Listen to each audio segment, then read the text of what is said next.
And I was like, holy crap, the only reason an insurance company is meeting with me is because I stuck to the plan. And he said, if anyone's going to build something extraordinary, it's the person who builds the same thing for 10 years and not the person who tries to build 10 things in 10 years to see what will stick.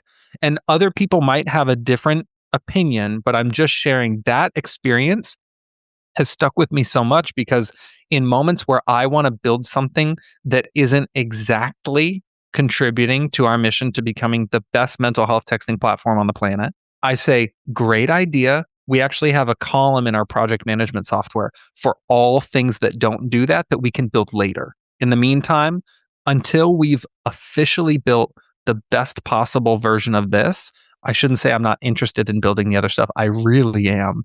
I just want to stay focused, and we're seeing that pay off now.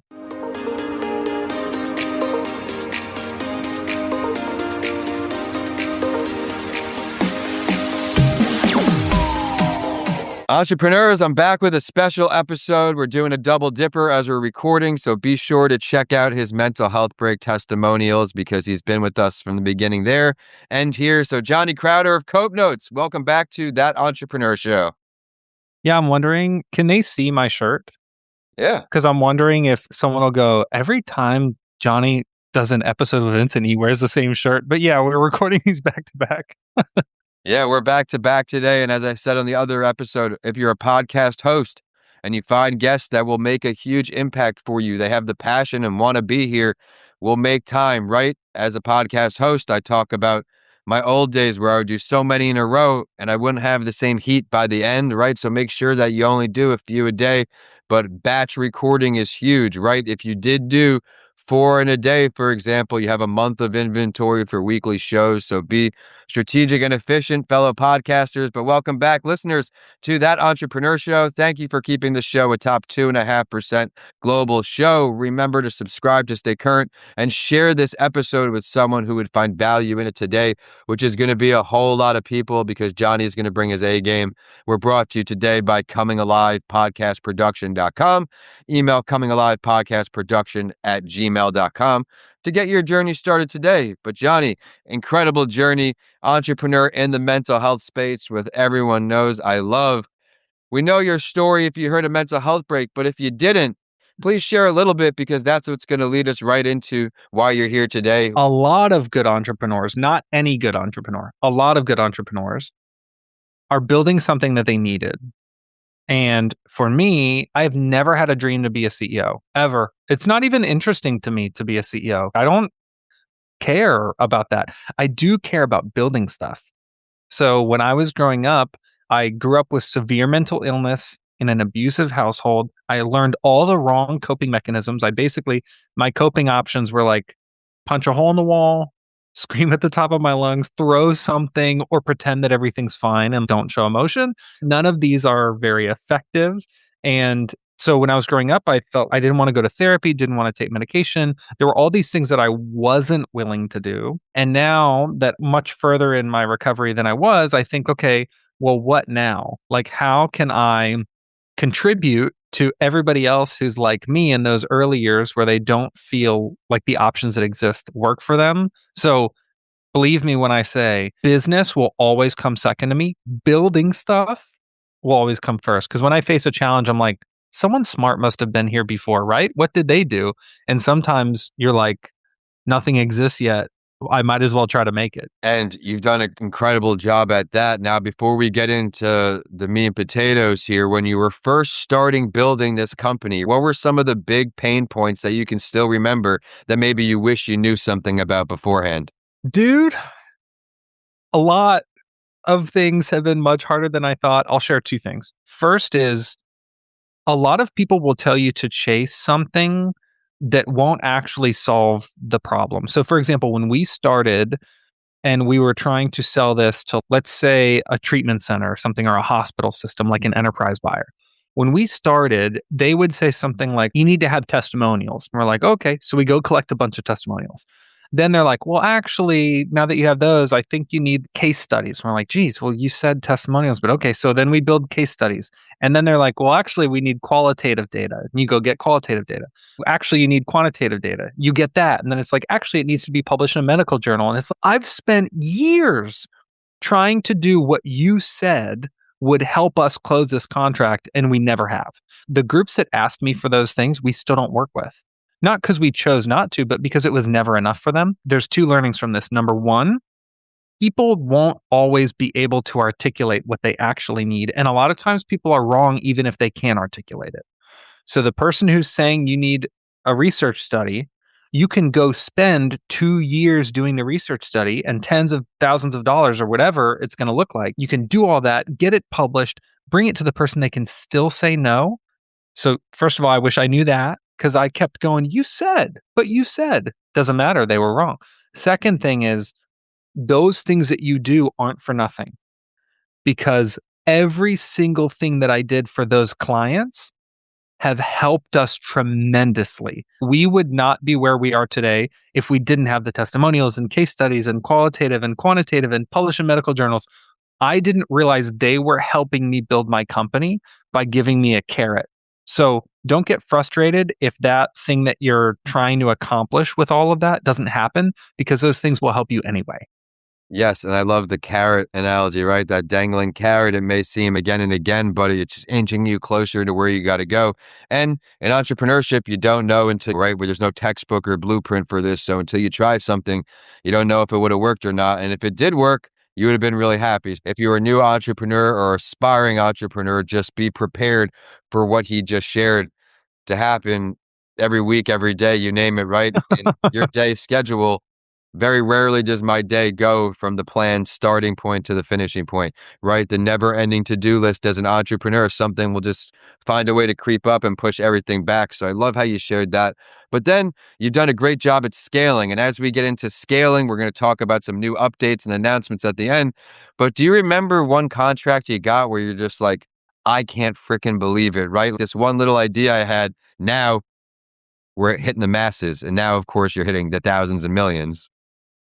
I would say a lot of them stick out to me. I remember a lot of our contracts. I mean, like you, think about it, Vincent, you've done so many episodes, like 1,000 episodes, but you still remember a lot of them probably. Even though it was a lot, there's a Polaroid photo of me signing our first technically quote unquote enterprise contract, which was like 30 licenses or so, or 40. I mean, it was like almost no licenses sold to University of South Florida. So it was our first university client, and it was for their second year med students. In this contract, I mean, I signed the check. The check was for a pilot for 30 or 40 people. So that I'm telling you, this check was for less than $1,000. And we were discounting everything like crazy. We just wanted a yes so bad. And by we, I mean me. I had no employees at this time. And there's a Polaroid picture that my sister took of me signing the check.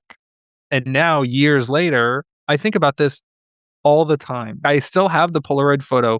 And even though that's not some huge announcement, for me, it was like, this is a yes from a research institution that's willing to pilot this. And that led to a bunch of cool stuff. But another one that's recent that I felt like, we work with a lot of companies that a lot of people don't know, but we recently announced that we signed with United Healthcare.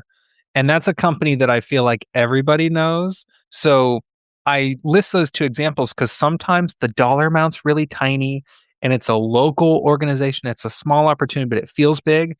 And then another thing that stands out is those things that are big, to where my friends who don't work in healthcare, don't work in tech, like my mom knows who United Healthcare is. There was something cool about sharing that and having people who don't work in my field go, oh, isn't that kind of a big deal? I'm like, yeah, it really is.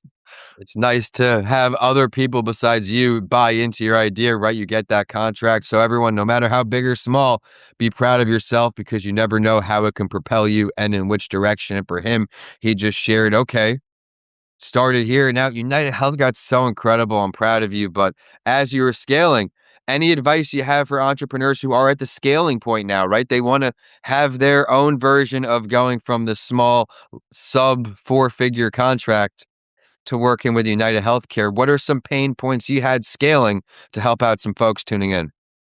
First of all, anything I say ever in my life, take it with a grain of salt because this is only speaking from my experience. I'm not an entrepreneurship expert, but I will say that for us, we did a lot of work to prepare for opportunities that we don't have yet. So if you want to play in the NBA, you're practicing every day like you're going to an NBA tryout, even if you're not, because your eyes are on that prize. So the equivalent for Cope Notes is we do load testing for our system at tens of millions of concurrent users. We don't have tens of millions of users, but we purposely build that way so that if and when we're in a call with someone and they say, "Hey, we have 50 million lives that we insure. Can we activate 50 million licenses?" I want to say, try me. We could do it this afternoon No and problem. not sweat. So remember that even if you haven't been on that call or in that room yet where you have that opportunity, the confidence you gain from building an infrastructure that can withstand that is worth its weight in gold. Because then on every call, imagine if someone's, well, we want to activate 100,000 people. Go for it. Knock yourself out. I won't even notice that you sign up 100,000 people. That confidence makes you operate a lot better in those high pressure settings. Oh my goodness. Thank you for sharing that, everyone. We want to have that big picture, right? We all have different goals in entrepreneurship, but you don't want to put yourself after 5, 10, 20 years of hard work and then get hit with that dream client and not have the capabilities to do it. Amazing point. Everyone, you can now conceptualize in your own mind for your business of how, okay, we're starting small, but we're thinking big. And that's a great way to do it because now it's led up to here. And we teased on the mental health break episode. Go in the episode description. You'll hear a different side. He's got some new and exciting stuff. He can't share everything, but we're going to get a little sneak peek again. So, Johnny, what are some new things we can look for from the business of Cope Notes? Yeah, man, we're so close to announcing this stuff. Maybe even by the time that this is released, you can go to our website and see all of this. But there's some new features that we've not yet announced that are coming out this year that we've been working for years on that we're really excited about. There's some new partnerships. They're already signed and we're working with the organizations, but the announcement, like the press release, has been stuck in legal for a year. So we're waiting for that to get approved so that we can actually share the work we're doing. And I'm also finding that the larger the partnership, the more legal hullabaloo you have to navigate in order to share that you're working with them. But I'm excited to share those. And then also something that I can say because I've hinted at it before is we've been working for years on a Spanish version of Cope Notes. It is indescribable how long this has taken because we didn't want to just have Google auto translate everything. So we literally had to hire native Spanish speakers and then have those reviewed, hired a translation company. It's been this huge multi-year lift and we're finally launching it this year. And I think it's going to be revolutionary. We have a lot of users here in America, but we have users in 110 countries Say it around again the one more world. time. How many countries? We have users in 110 countries, and that's just the English version. So I'm really excited at the international opportunity that the Spanish will open up. I think it will also make a huge domestic impact because you're also in, and partly Oh, yeah. why I took Spanish lessons because in our community, I go to schools with my books. Kids speak more Spanish, if not than English, right? So I Yep. think you're going to make a huge impact in these areas in America as well, where Spanish is the first language at home, where maybe they were deterred from using Coconuts because just in English. Now you're solving a pain point. So everyone, there are lessons he's sharing throughout this show that can be applied to your business, right? Start small, but while thinking big. How can we grow what we have? He said, I'm not going down the AI, the this, the that. We're taking what we have and we're making it even better. And I think that's something that entrepreneurs can often struggle with, right? That shiny object, right? You see the next big thing or dollar sign Yeah. and you chase it. So you've done an incredible job at doing that. And on the mental health show, we joked that if you were to start another business, it would be a cupcake shop or something nice and outside the mental health Nice space. and fluffy. You've dedicated your life to this. And now, if there's an entrepreneur tuning in who is so inspired about your journey, he's ready to start, what's a piece for a new entrepreneur that's ready to go? Dude, I would say to your point, Vincent, about shiny object syndrome, every founder has it. I want to build everything, dude. Are you kidding me? I want to build a cupcake shop now. That sounds fun as heck. Choosing not to takes a lot of self control. And I'll share this one interaction that I had.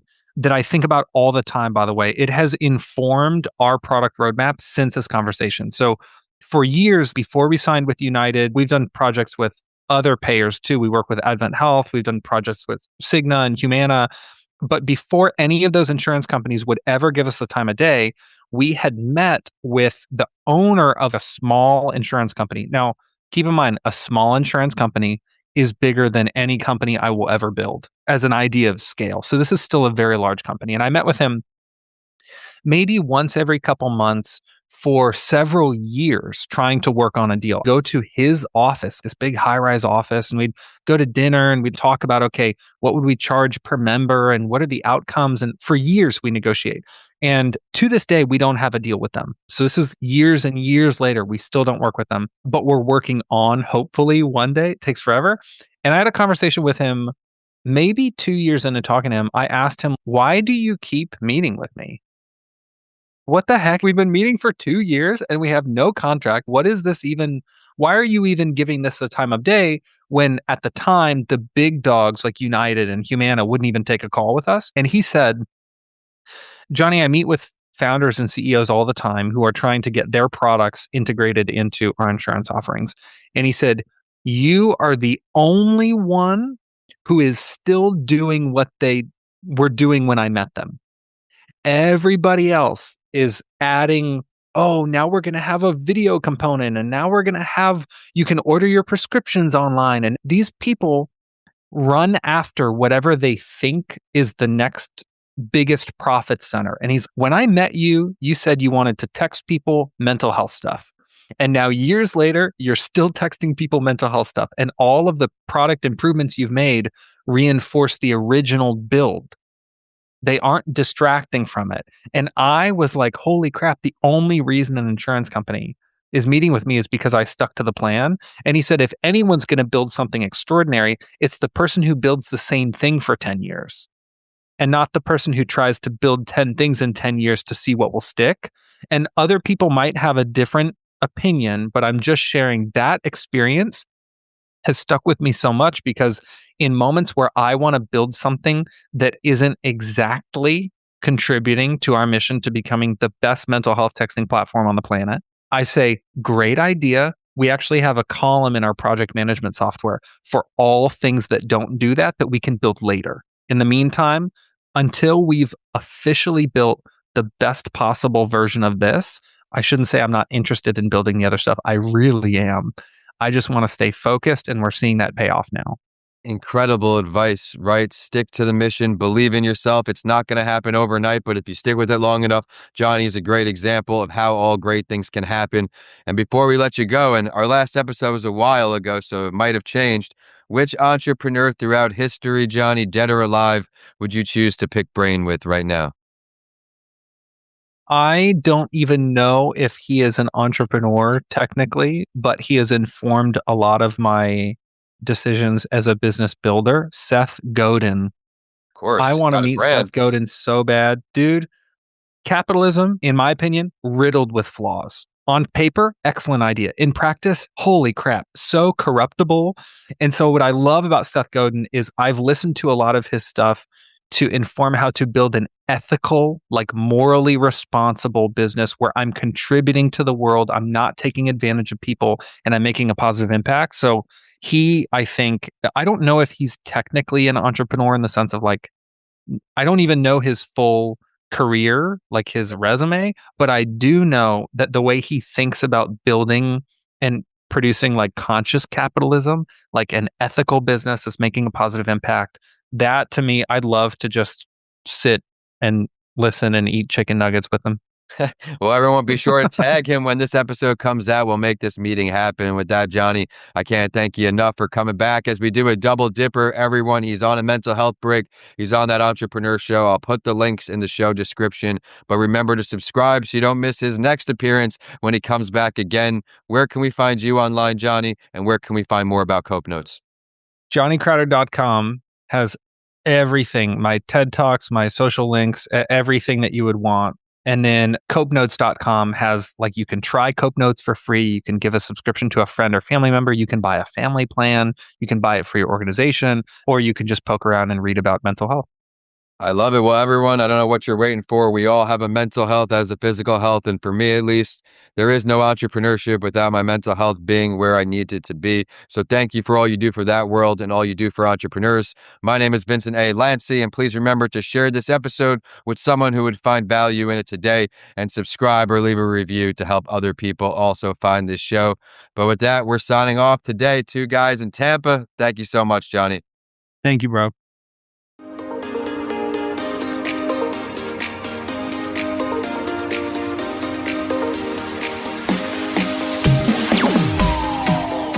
Thank you for tuning in to another episode. I would love to hear your feedback.